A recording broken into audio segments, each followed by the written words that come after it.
Let's begin. Getting late. Big day ahead of us. Sorry, I'm so slow. Apologize to some other people, not me. Okay. So today we are back to our letters of tradition. We are moving from Germany, where we were last. To do a quick review, we were in Germany in the Yeshiva of Mainz. We talked about Rabbeinu Gershom Or HaGola, Rabbeinu Gershom, the light of the exile, who was one of the pillars of, I would say, Ashkenaz, of our Ashkenazic German tradition, one which we all in this room are proud associates and descendants of. All right, some of us in this room. Now, what happened was, as we noted, that Rabbeinu Gershom marked the shift from Babylonia, where the Talmud was concluded, to Europe. Rashi is the next, I guess, iteration in the journey from Germany going a little south to France. Rashi, who we've all encountered Rashi of Shlomo Yitzchaki, although Rashi stands, Reish is Rabbi, Shin is Shlomo, and Yid is Yitzchaki, otherwise known as Rabban Shel Yisrael, also the same letters, because he is really our Rebbe. You can't learn Gemara without Rashi. You can't really learn Chumash without Rashi. Someone who spends enough time learning Gemara, when they get to the tractates where Rashi didn't write on, automatically feel like there's something missing. I remember I opened up Masechtas Nazir once, and I never learned Nazir, and I start reading it, and within like 5 minutes, I'm like, something's off about this Rashi. This is not the Rebbe that who's been teaching me throughout Shas. And so I went and asked someone, I said, this is probably his grandson, the Rivan. Rashi had a way with words of being very concise, of packing in there, of using sometimes one or two words, which can literally spawn entire universes. Literally, one word Rashi chose to use over another, and you realize Rashi is getting at something and driving at something far beyond what you could ever imagine. So who is Rashi? A little bit about the milieu where Rashi came from. Rashi was born in France, in a town it's spelled Troyes, but I believe in French it's pronounced Troyes. That's about the extent of my French knowledge.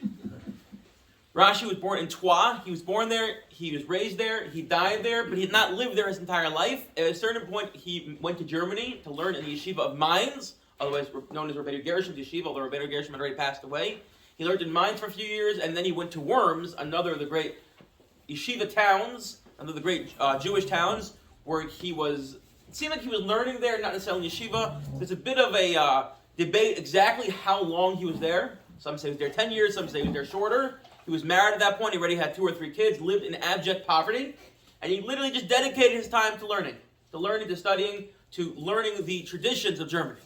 See, when Rashi grew up in France, France had nothing. Jewish life was centered in Germany, which means if you wanted to learn, you wanted to spend time learning yeshiva, or you had a question came up, what do? You sent a letter to Germany. France was a new territory. Also, France was not the France as we know it nowadays. France was a feudal system. Each section was its own little country, if you want to look at it that way. But most importantly, France was divided between northern France, which was Christian, and southern France, which was Muslim. And that was two total different experiences. Northern France being Christian, under Christian rule. So again, as always, our relationship to the cross and our relationship to the crescent was always very different. Traditionally, the Muslims treated us much better. But it also was just totally different worldviews in terms of the orientation to philosophy, the orientation to learning, the relationship and to the secular and non-Jewish culture. Totally different world, which is why you can have people living within a couple 100 miles of each other. One's Sephardi, one's Ashkenaz, 2 different ways of looking at the world, 2 different ways of approaching philosophy, 2 different ways of approaching really some of the main things of which we look at with the touch points when we think of our Jewish life. So Rashi is born in France. He goes to Germany, and what happens is for a number of factors, once Rashi gets back to France, that essentially shifts the focal point of Jewish life to France. What starts to happen is not only do the French Jews no longer, and Rashi was only 30 years old, by the way, when he got back to France. Not only do they no longer need to go to Germany to ask their questions, we even start finding questions from Germany going to France. And in recognition of Rashi's character, Rashi's stature, and also, again, numerous other factors, including the Crusades, which kind of ended German Jewry for a long time the way we know it. And also in France, then it wasn't just a Jewish Renaissance, but there was a general Renaissance in society among the Christians that kind of led to this intellectual milieu where people were learning and studying, and therefore France became the central point, if you want to call it, I believe they call it the 12th century Enlightenment. There was some sort of enlightenment. So that was France. Rashi lived, you asked Rashi to remember, Rashi lived during recess. Rashi lived during recess. 1040 to 1105. That's when we always had break. Maybe 1041 to 1105. Sometimes the Rebbe went a little over. So that's when Rashi lived. What I want to look at today about Rashi, something Rashi really pioneered, and really it's going to set the stage for a lot of what's to come, is that we as Jewish people have been through a lot. Oftentimes, when our host country became too favorable, we ended up intermarrying. Oftentimes, when our host country rejected us, we ended up intermarrying. Either it was out of choice, or because we kind of felt the pressure and we converted. We apostatized. And the question that really starts to emerge in the days of Rashi, a little bit of Rabbi Gershom time also, and really takes its way, and the literature continues and continues, all the way down to even nowadays, with tshuvas that are coming out nowadays from Rav Asher Weiss and Rav Moshe Feinstein and the Chazon Ish in the last 100 years, is how do we look at the apostate? How do we look at a Jew who does not live a halachic life, or in this area, chooses to embrace a totally different worldview, a totally different religion? So what I want to do is today is set the stage for that, which is going to be a recurring theme over the next couple months, and look at a couple of Gemaras and how the Talmud looks at someone who, a mumar, someone who apostatized. And again, a comprehensive study in this can take days, but I want to look at a couple key points, and then see what Rashi's orientation, and Rashi essentially is going to set the stage for what's going to come. So that being said, let's take a quick look. One is just a quick note, not in the source sheets, is that when we talk about someone who apostatizes or someone who walks away from religion, the Gemara already has a chiluk. The Gemara has a differentiation between someone who does it lahachis versus someone who does it l'tayovan. The difference being someone who, let's say, they're very hungry and there's a nice piece of pig in front of them. Like, what can I do? I'm starving. They eat it. Is very, very different than someone who says, I'm rejecting Torah's Moshe Rabbeinu. That I can eat this steak here or I can eat this pig. I'm going to eat the pig just to show. I'm going to eat the pig because I'm rejecting. Very, very, totally very different. Obviously, you can imagine there's totally different implications there.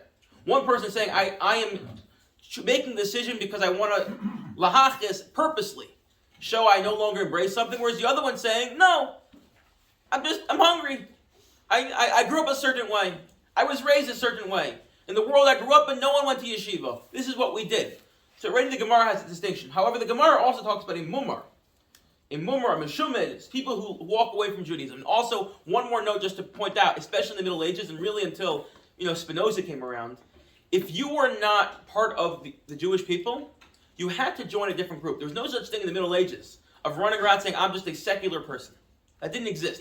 Either you were a member of the church, or you were a member of some sort of subgroup that was recognized by the church as an authentic or somewhat authentic community. Which means if you walked away from Judaism, you had to go to the church. Which is why the Cherem, excommunicating someone, was so potent. If you were kicked out of the community, you had to leave and enter another community. It wasn't until Spinoza came around and basically pioneered, again, because of what Amsterdam looked like when Spinoza lived, pioneered this idea that you can be a secular Jew. Someone who's totally secular and not joining another religion. So it says the Gemara.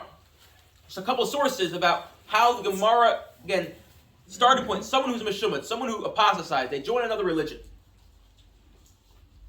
The Gemara has a drush in Chulun Daf Hey, Michem v'lo lekulchem, lo which is a mumar michem.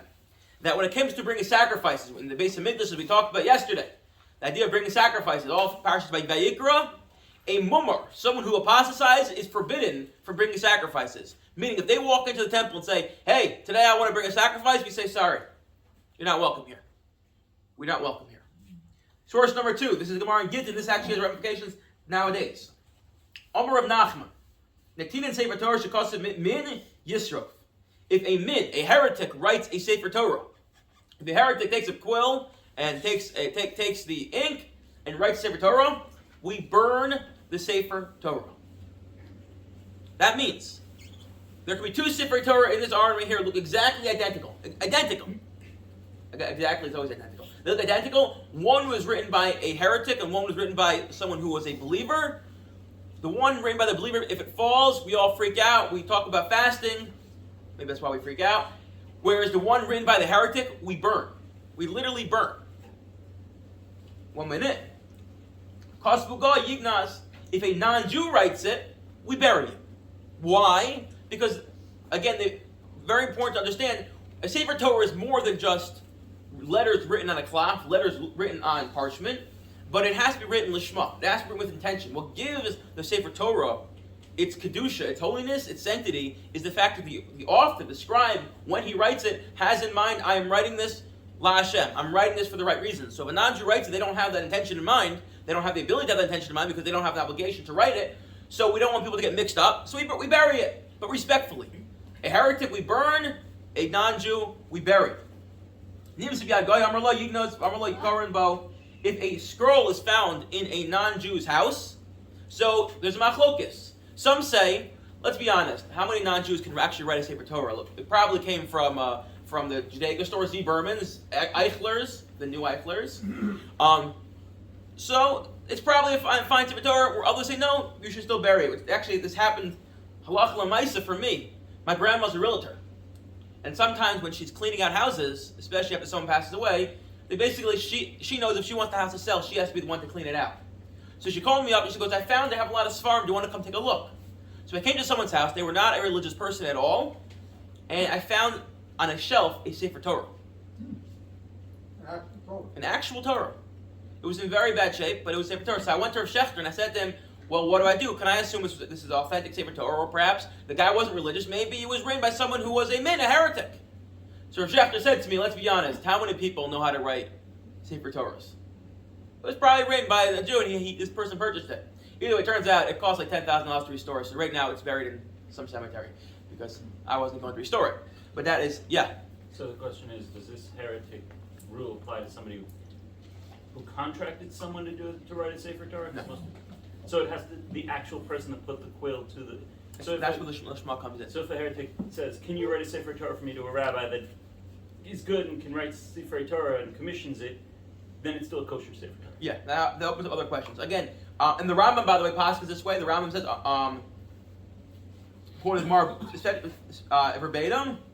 He says, again, Amar Nachman, you think Sefer Torah is min Yisrael Kasav Goy, Yignoz Nimsa B'Yad Min, Yignoz Nimsa B'Yad Goy Amar Lo Yignoz Amar Lo Karambo. That's actually I copied and pasted the same source. So the Rambam says the same thing. Rav Moshe has a tshuva. What about someone who's not an Orthodox Jew? He discusses that as well. So this is, again, setting the stage. We're seeing the Gemara has a very stringent view for those who apostatize. Let's do a couple more. Let's do one more source, and then we're going to broaden it a little bit. Because Mar Psachim Tanar Badam Ben Necher Yochabo Necher Mamish Tamalomer Aro Leif Imke Matamalomer Ben Necher Shnitavo Maisav Abish Bat Mai Ve'Ein Lo Ella Aro Leif Aro Baser Nayin Tamalomer Vara Baser. Says the Gemara. When it comes to bringing Carbon Pesach, every Jew has an obligation to bring a Carbon Pesach Erev Pesach. If you are in the state of purity, every Jew except someone who does not have a bris milah. Does not bring it. Again, there's a bit of a debate between Rabbi and Rashi. We're not going to get into that. Also, a non-Jew obviously does not bring a Carbon Pesach. And says the Gemara, someone who is a mumar, someone who apostatized, also is not included in bringing the Sefer Torah. So the question now that emerges from this, that everyone has to grapple with, is: so how exactly are we looking at the mumar? Because it seems to be we're essentially going through our life, the Jewish ritual life, going through the halacha, and one after another, essentially saying, sorry, you're not part of this. You can't write a Sefer Torah. You don't bring a carbon. You don't bring the Carbon Pesach. And it's a whole host of things. So what are we essentially saying? Someone who apostatized essentially we've revoked, or they have chosen to revoke for themselves their status as a Jew. Perhaps what the Gemaras are driving at is, we like to say once a Jew, always a Jew. Well, it's not so simple. Maybe once a Jew as long as you're a believer. Once you walk away and embrace a whole alien lifestyle, an alien belief system, you're no longer a Jew. And this is a view that is found, not by many, but is found. Comes along Rashi, and Rashi essentially puts his foot down and says, Yisrael afal pi shechata, Yisrael have. A Jew, even though he sins, is always a Jew. And because of Rashi's stature, and because of who Rashi is, the Rabban Shel Yisrael, no one afterwards ever disputed it. And that becomes the operative halacha going forward. Yisrael afal pi shechata, Yisrael have. A Jew is always a Jew. Now, if you think about it for a moment, think of the ramifications otherwise. If you were to say you can revoke a Jewish status, what happens if a Jew who apostatized goes and he says to a woman, Hariyat Mekudeshesli, you're now my wife? Well, if he's not considered a Jew, well, if a non-Jew says to a Jew, you're my wife, it doesn't hold. It's not a kedushin. It's not a kedushin. So that would be very extreme. At the same point, what about ribis? The idea you're not allowed to charge interest. The Kabbalah says you can't charge interest to your brother. Well, if we're saying essentially you're not considered a brother, you've decided, you've opted out. Your choice. We're a club. You opted out. So then maybe you can charge interest. And in fact, one of the Balei Tosfos, who's Rashi's grandson, says that. When we talk umuter likach mehem ribis, one can charge interest to a non-Jew. Although you can't give ribis to a Jew who apostatized because you still are bound by not giving interest on a Jew, you could charge interest to him because you're not obligated to support him. He's not considered your achicha, he's not considered your brother in this area. So there are sorts of formulations going out in the Middle Ages about maybe perhaps in a way we've revoked Jewish status. In fact, it even goes the other way around. What happens when he wants to come back? Professor Kannervogel, we'll meet on the next page, he wrote a book where he went through lots of interesting manuscripts where he found Jews who wanted to return. They made them go to the mikvah. They made them do a whole elaborate process, almost sounded like they made them do a mini conversion, saying, welcome back. Now, he wants to speculate perhaps some of it was more we're trying to deter people from going away. So we try to make it harder in a way to come back. But the point is, how far do you take this? How far do you say once you walk away, you become a Christian, and you walk like a Christian, so now you've walked away. And Rashi says, Yisrael af pi shechata, Yisrael have it. Once a Jew, always a Jew. You can't walk away. You can't charge them interest. You can't. And although there are going to be certain areas, Rashi's not going to say, now the Sefer Torah is a good Sefer Torah. But Rashi's going to say there's a difference between rituals, which need to have a certain intention when you make them, versus the status of the individual, which I think makes a lot of sense. You could say to someone, you're a very fine, upstanding person, but I'm not going to necessarily eat in your kitchen because you don't know the laws of kashrus, and perhaps you're going to mix up your milk and meat. But it's very different than implicating them and saying you're not considered a Jew. You're not a Jew. Yeah. Couldn't you argue that same thing with regards to Torah? I mean, this is the book that we're supposed to be following word for word and letter for letter. So if apostate is the one writing it, especially in times before we had computers checking them for every little letter and mark, maybe there's a mistake. Maybe there's or an intentional mistake. Right, exactly. So I believe couldn't the Gemara be getting at that we don't trust people to be writing our sacred Torah? So Rashi is going to say that. Rashi is going to say that, and again, Rashi is again interpreting Gemara that way. It's not like Rashi saying, I woke up one day, I don't like this, I'm walking away, I'm changing things. Rashi didn't do that. Rashi is interpreting the Gemara. When the Gemara says a heretic, a min who writes Sefer Torah, the problem is, again, I think it's not we're afraid to add something in as much as it takes a certain intentionality, a certain kavanah to write Sefer Torah, and he doesn't have it. But yeah, Rashi is interpreting Gemara. Because what's Rashi most famous for? We kind of neglect to mention it. Rashi writes the side of the Gemara. Where did Rashi get this from? How did Rashi know how to do this? So Rashi, actually, it's very interesting. When Tosfos writes on the side of the Gemara, Rashi's grandchildren write on the side of the Gemara, they're essentially, what their contention always is, and their intent always is, the Gemara is one unified book, and therefore when there's a stira, when there's a contradiction between two texts, the Gemara Avodah says one thing, Avodah Zarah says one thing, the Gemara Bava Basra says something else, what Tosfos' job is, essentially, is to say, well, let's figure out, why is there a mistake? Why is there a stira? Why is there a debate? Why does it look like there's a contradiction? And what Tosfos is then going to do is try to say, oh, you think these two Gemaras look the same? Well, there's a word here that shows that the Gemara has a little bit of a different principle going on here. Or Tosfos will say, this Gemara is dealing in a very specific case. Tosfos looks at the Talmud as a unified book. Rashi does not do that. Rashi looks at the Gemara, each one was written, and therefore when Rashi comments on the Gemara, Rashi's not commenting on it as if it's a unified book, but rather going through the Gemara, Shakal Lataya, line by line, and saying, if this place, this Gemara, this is how I'm going to interpret it. Yes, maybe it contradicts what's said elsewhere. Tosfos can figure out why that may be. But for Rashi, he's always trying to figure out what it is. And also, Rashi, what made him so great was, he was really, when he went to Germany, one of the things he learned from Rabbi Yaakov Yakar, one of the great early Ashkenazi Rabbanim. So when he writes in each Masech, in each tractate, he's essentially writing what he heard from his Rebbe. And he had different Rebbeim for different chapters, for different tractates.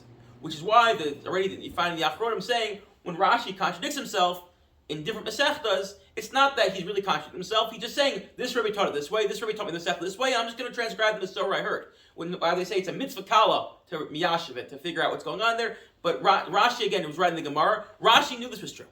It's more of Rashi interpreted the Gemara this way, whereas others did not do so. But my point is, the force of Rashi's pen, because of his personality, was once Rashi said this, no one mainstream argued. And again, as always in Judaism, there's always someone who's going to argue. There's always outliers. That's just how we live. Even people who are great Rabbanim will sometimes have we call a das yachid, a sheet that's out there. That's just the way we live in life. But we reject it. We say you're a great rabbi, but photo, with all due respect. Usually when we say with all due respect, we don't mean much respect. But we say with all due respect, and it happens the same thing in the world of machshav and hashkafa as well. You can always know Mark Shapiro put together a book where he pulled out random shitas and about the 13 central beliefs. Oh, this rabbi didn't believe in it, but that's just not the way halacha process works. We can reject the shita and still embrace the rabbi. Either way, Rashi also, by the way, wrote in the Chumash, as we know. Rashi and the Chumash, they say from the Rashbam, Rashi's grandson, never saw it written inside. He said Rashi and the Gemara had been around long enough, I could have written it. Rashi and the Chumash I could never have written. It's a wonderful. If you open it, it's a wonderful parish where he blends together pshat and drash. He blends together the pshat, but also the simple meaning of the text, but also pulling together all the different midrashim and the Haggadah and the Gemara and putting it together. It's interesting. Professor Abraham Grossman, who wrote a very important work on Rashi, he wants to argue that in Rashi's time in France, the Christians were engaged in a very similar interpretation of text. And there always was a debate. Do you read the text at face value, or do you use more the drash, even in the Christian world? And some people chose one way, some people chose the other way. And Rashi's time was when they started blending the two, so Rashi came from it. Again, how much you want to ascribe Rashi's influence from what's going on around them, that's up to debate, always. That's the perennial debate when it comes to academia. But you also can't deny there's certain cultural undercurrents that affect all of us. That's just the way we think, what we think about, what we talk about. Just one example, and then we can end quickly. We can end on that. Rabbi Dr. Slifkin, Natan Slifkin, otherwise known as the Zoo Rabbi. So he wrote his. I was in Beit Shemesh the week he got his dissertation. He defended his dissertation, got his PhD.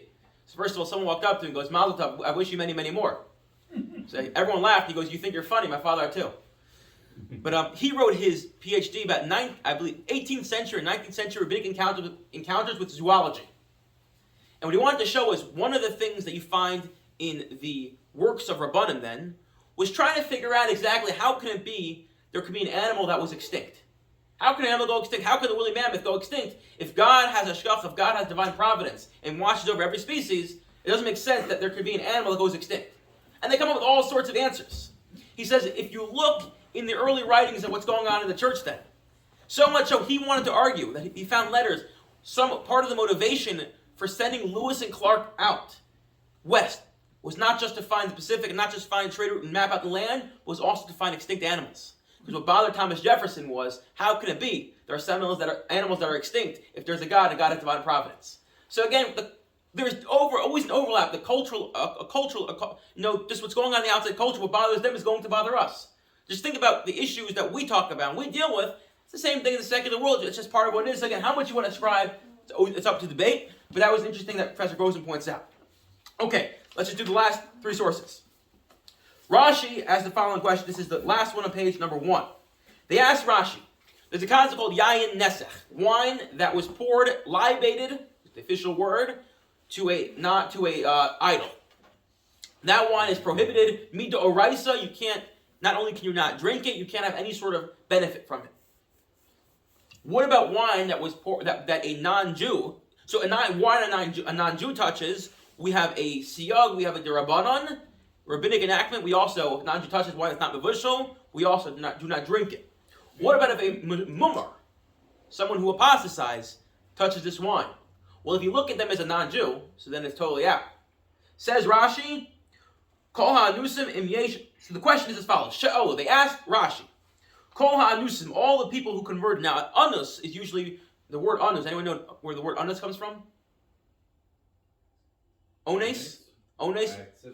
Accident, or in this case, forced. So we're talking about people perhaps who were forced, which is a whole different discussion we're going to get to when we get to more of the Sephardi lands. And again, think about what happened in Spain. There's a lot of literature on that after the Jews were expelled.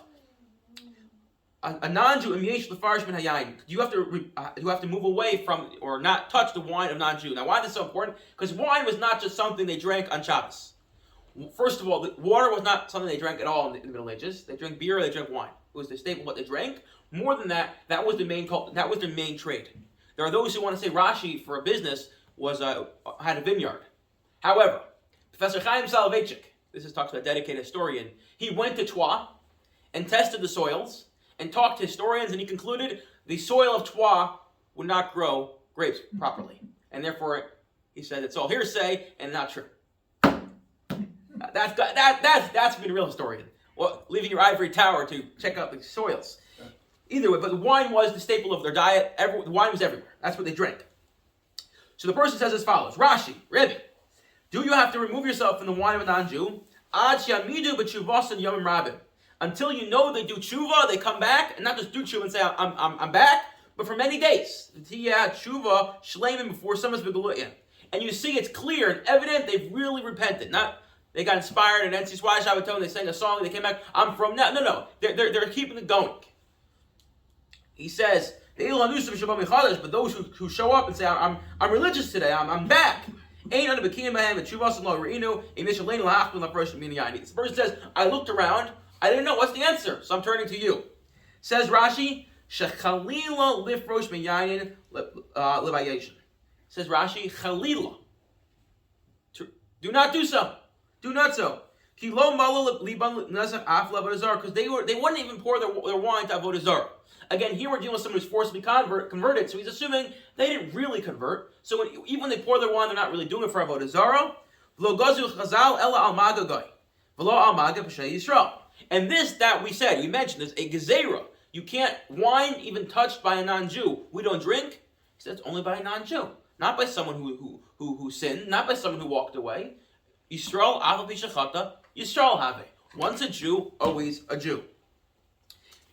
The last one is as follows. The last one we're going to say outside is he wants to know what about when it comes to duchening, when it comes to a Kohen who gets up to duchen, there are all sorts of halachas that around who exactly can duchen. So someone wants to know, can someone who at one point walked away, can they come back and convert? Can they come back and convert? Sorry, can they come back and duchen? So Rashi says in the Beis HaMikdash it's a little more complicated, but in the rest of the land, the only people we find who can't duchen are people who are going to distract the congregation. Back then, they didn't wear the talis over their hands. Let's say their hands are disformed. There's a concern people are going to be looking there and not focusing. Those people can't duchen. We don't find anywhere else. Once a Jew, always a Jew. He comes back, he can duchen. Now I want to conclude with what Professor Kannefogel points out. He says as follows. This is a book came out 2 years ago. He's very gracious. I emailed him about the book. He sent me the PDF of it.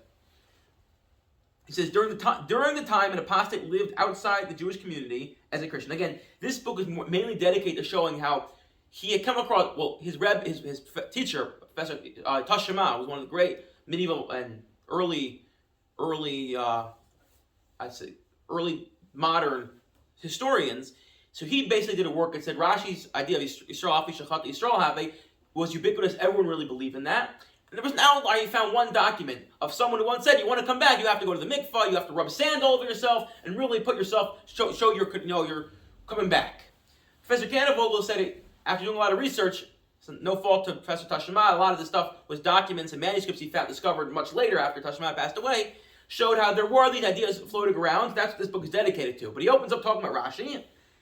During the time an apostate lived outside the Jewish community as a Christian, the members of the Jewish community in good standing were not to consider an apostate or relate to him in either personal or economic matters as a non-Jew. Meaning, you don't relate to him as a non-Jew. You don't charge him interest. His wine is okay. Although limitations are placed on certain forms of fraternization, such as partaking from food of an apostate. Meaning, makes a lot of sense. If someone walks away, we say, look, you're still a Jew, we love you, but we're not necessarily going to go and hang out with you all the time because it's a bad influence. You're wearing a cross around your neck. We don't want to, but we love you, and when you want to come back, you're more than welcome to come back. And we'll take the cross and we'll change it, and we'll look at Magen David, and all will be well. Thus, in addition to the prohibition against lending it to an apostate or borrowing from him interest, the apostate's betrothal of a Jewish woman, assuming her acquiescence, was fully effective, meaning he's a Jew. At the same time, once an apostate made the decision to return to the practice of Judaism and to the Jewish community, and his commitment to repent became known, I mean, it wasn't just he shows up one day, oh, I'm Jewish, okay, fine, come eat with me. We know, but it's known. Other Jews were permitted to consume his bread and drink his wine. There was no need for a waiting or probation period to confirm that his return was undertaken in good faith. It wasn't like, oh, wait 2 years, come here, wait 2 years, we'll see. Rashi's ruling in instances such as these were not always novel, but he had two overarching aims in offering them. First, he wished to dispel the notion that apostasy to Christianity constituted an irrevocable dislocation of the individual from Judaism and the Jewish community. Number one, he wanted to say, once you're a Jew, always a Jew. It's not like you can cast it off and walk away, which by the way works both ways. Baptism did not vitiate the individual's halachic status as a Jew, even in instances where the apostate accepted Christianity willingly. Even when the guy said, Kima v'kiblu nasa v'nishma, I'm taking on Christianity, nope, he's still a Jew. Second, Rashi understood that Jewish converts to Christianity during this period often vacillated in their new religious commitment. They weren't always strong. They doubted themselves. They did it because perhaps they thought they'd make more money. They did it because they thought they'd get a certain prestige. They did it because they had certain issues. But they vacillated. In accordance with the status of the Mummar and Talmudic parlance, whose rejection of Judaism or Jewish law was perhaps only partial or temporary, and his return to observance was deemed possible, if not imminent. Rashi, those leading halachists in Ashkenaz during the 12th and 13th centuries, who embraced his view, wished to encourage and ease the way for the apostate's return. Says Professor Kannefogel, Rashi understood people who walk away don't always do it with full heart. And even when they do it with full heart, oftentimes they have doubts, and therefore Rashi wanted to make it as easy as possible to come back. I think what we see from here is as follows, that when you read the Gemara, it seems like a very strong and stringent and harsh view of those who walk away, and there's a certain, you can understand it a little bit, especially Christianity has not always been so good to us. The pagans have not always been so good to us. Their lives they live are antithetical in terms of their beliefs are antithetical, some of them, to what we believe. At the same time, Rashi comes along and says, Yisrael Hafi Shechat Yisrael Hafi. The optimist. A Jew is always a Jew. You can't lose that status. Yes, you can do wrong. Yes, sometimes we treat you a certain way because we have to have either pragmatic concerns about trying to keep the community whole, trying to keep people in line. Yes, we have to do it because we have to make sure people don't perhaps end up slipping or sinning. But ultimately, if you want to come back, we welcome you with open arms. And this is going to set the stage. We're going to see it's going to play out a lot. It's going to play out especially in Spain during the forced conversions. And we'll see then it's not so pashut, it's not so simple that Jews were forcibly converted. One of the people who did a lot of research into this was Ben-Sion Netanyahu. Bibi's father was a world-class historian actually in Spain. And we'll see how it plays out then in once the Enlightenment happens and people start walking away from religion en masse. Not because they're joining Christianity, but because they had issues with Judaism. Or because they saw a certain light in the secular world, the Enlightenment, and what the approach to that is. And we'll start to see it again even later in the Chazon Ish and looking at secular Israelis. And we'll see it again even nowadays with Hagon Rav Asher Weiss and how he views secular Jews nowadays in the world we live in. So with that, I wish you all a wonderful week.